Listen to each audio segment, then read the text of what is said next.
Good morning, and welcome to the Unitarian Universalist Fellowship of Columbus, an inclusive spiritual community of people who support each other in their personal searches for truth and meaning. I'm Rick Spradlin. I'll be your service leader this morning and also your speaker, and later I'll be presenting gratitude for the little things. And now it's time to light our chalice. The chalice is the symbol of Unitarian Universalism.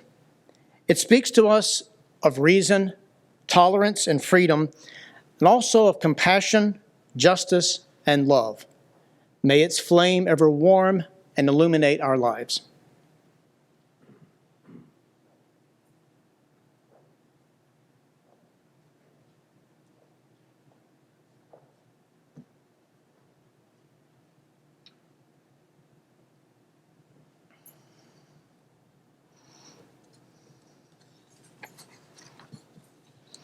And now for our 7 principles today, I want to call your attention to our 7th principle.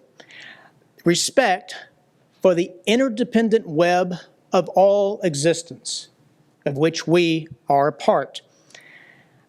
Our acknowledgement of that interdependence leads to the gratitude that I'll be speaking about just a little bit later today. And now this morning's offering will be given and received in the spirit of grateful fellowship. During the offering, Whittaker will play Shout On by Joseph Martin.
Thousands of years ago, people in prehistoric time worshiped the things that they knew gave them life.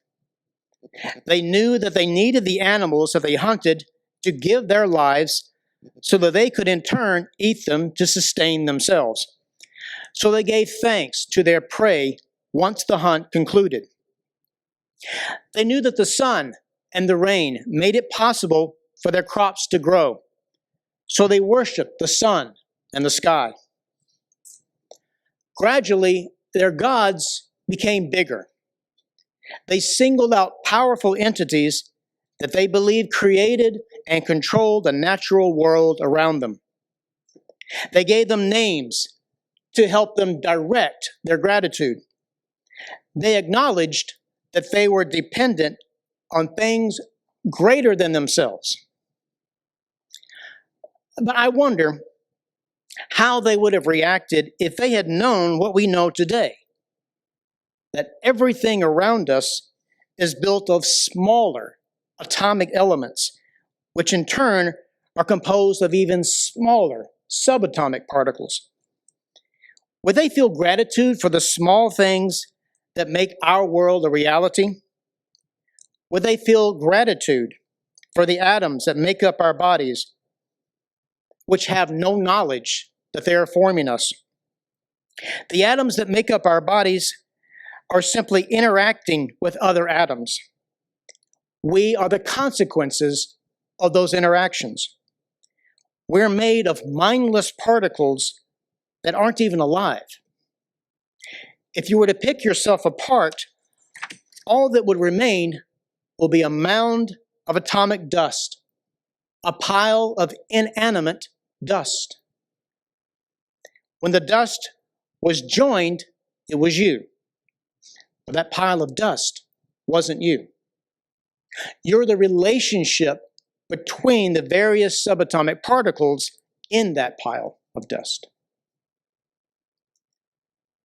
Alfred North Whitehead, a 20th century philosopher, believed that everything is created by its relationships to other things. Nothing is what it is in isolation. It is the interaction with its surroundings that causes everything to be what it is. This goes for rocks, trees, lakes, anthills, elephants, and human beings. We are what our interactions and experiences make us. I remember a conversation that I had with my daddy back when I was about maybe 12 or 13. He was telling me what he thought of atheists. Now you have to remember that I was still a fundamentalist at that time and not an atheist myself. He questioned how an atheist could look around at all we have in this beautiful world and not feel a sense of gratitude. He asked, who are they grateful to? You see, my father viewed gratitude in the same way that I think most people do, that it must be directed towards someone, not something. He viewed gratitude in terms of expressing a personal thank you. Thank you for life. Thank you for food and health. And since he had so much in his life to be thankful for, then there must be someone up there to be thankful to. I think he believed that gratitude had to be received by someone in order for the transaction to be complete. It's a very simple, straightforward argument. But I've come to realize that gratitude, I don't think, really works the way my father thought it did. I think it doesn't work by being received. It's not a transaction. It's an acknowledgement. It works just by being given. The spiritual renewal created by gratitude is there because you have acknowledged that you are dependent on all that is around you and everyone that is around you. Back when Elizabeth Warren was running for the U.S. Senate, she said she had great appreciation for what government and taxes had given her. The way she said it was, There is nobody in this country who got rich on their own. Nobody. You built a factory over there. Good for you. But I want to be clear. You moved your goods to market on the roads that the rest of us paid for. You hired workers that the rest of us paid to educate. You're safe in your factory because of police forces and fire forces that the rest of us paid for. So when we ask ourselves, what am I thankful for today? It reminds us not to take our foundations for granted. In an article titled, "The Heart of Our Faith," in UU World Magazine, spring of 2007, Reverend Galen Gingrich, Associate Minister of the All Souls Unitarian Church in New York City, describes the discipline of gratitude is about knowing how much we have been given and acknowledging the scope of our dependence.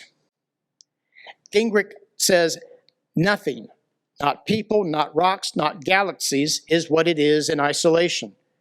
As humans, we are dependent on the parents that conceived us, the plants and animals who daily give their lives for our nourishment, the trees that reverse our cycle of taking in oxygen and giving off carbon dioxide, and the sun that warms the atmosphere and lights our path. In every respect, we are utterly dependent. He goes on to write that the first principle of all existence is utter dependence, and that if the first principle is dependence, then the deadliest of all sins is the effort to negate or disregard that principle through the myth of self-sufficiency. In this state of sin, salvation comes through gratitude. It is the means by which we remember both our identity and our duty. Unlike freedom, gratitude is a uniquely religious virtue. Now, why is that?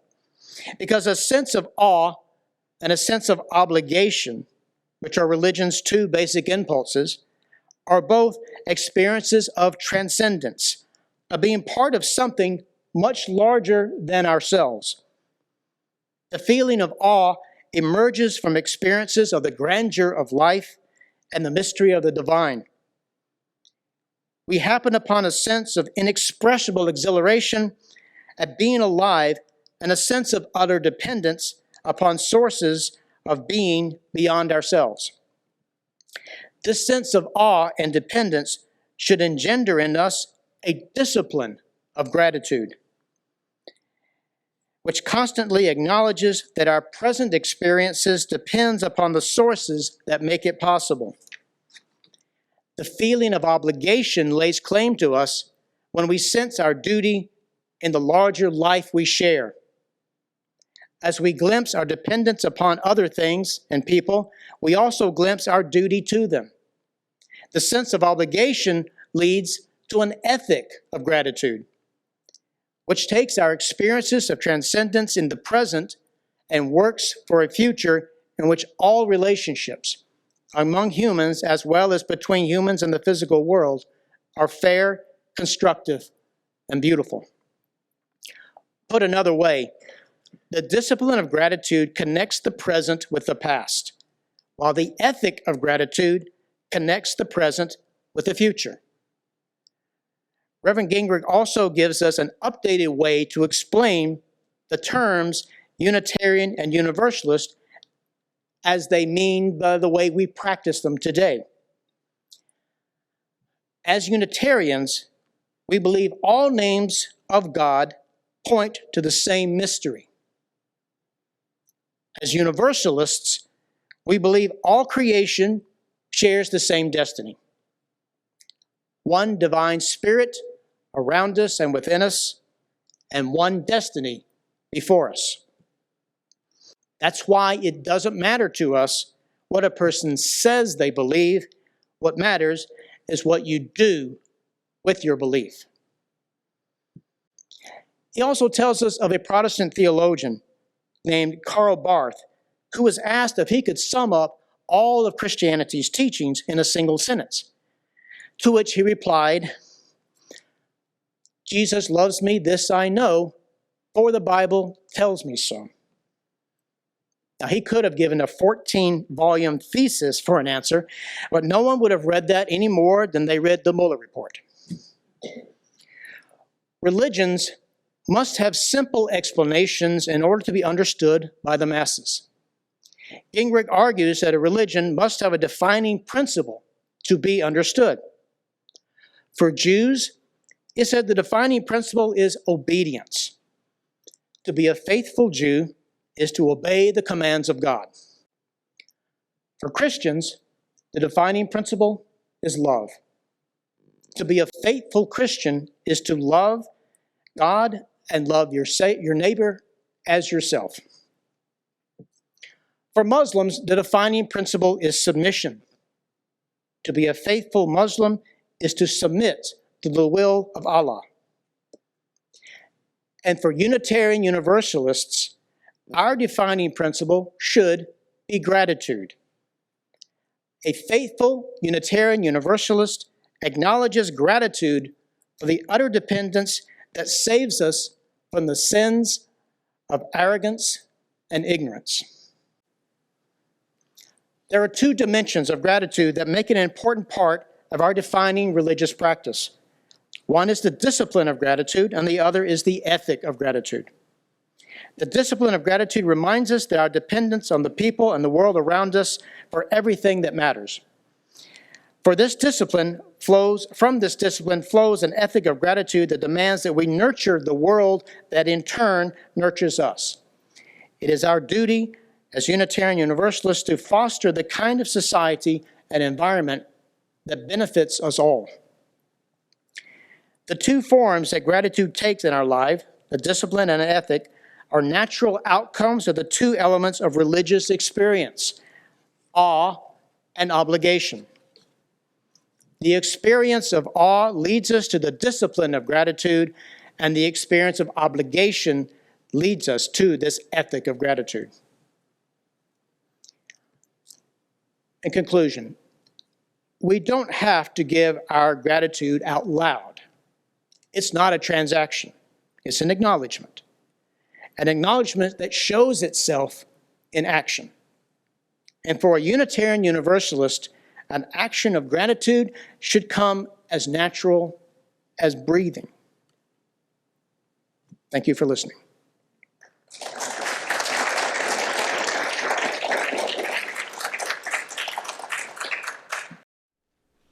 Now, before we extinguish the chalice, please remember to stay safe, look out for one another, and at all times, find gratitude and embrace it.